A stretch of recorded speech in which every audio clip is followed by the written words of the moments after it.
झारखंड लोहारडागा रे 1200 गोटांग पद नक्सलिये को विरोध रे अभियान चलाव अक्तो बारिया पुलिस किन घलकना और उनकिन पुलिस दो अभियान अक्तो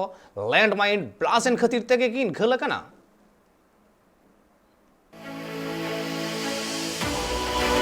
झारखंड लोहारदागा और पूर्व सिंहभूम टोठारे नित हो नक्सलिया को प्रभाव दो मेना गया और ओना खातिर की ओना को टोठारे नेल ᱧᱟᱢᱚᱜᱼᱟ पुलिस और नक्सलिया को मुद्रे सेंगेल सार तुपुन और अडिगान खपरिया तबे लोहारदागा सावते पूर्व सिंहभूम रेन पुलिस को नक्सलिया को बड़ी कमी होरा रुखाव लगिते मित लेका छुटाव गे मेना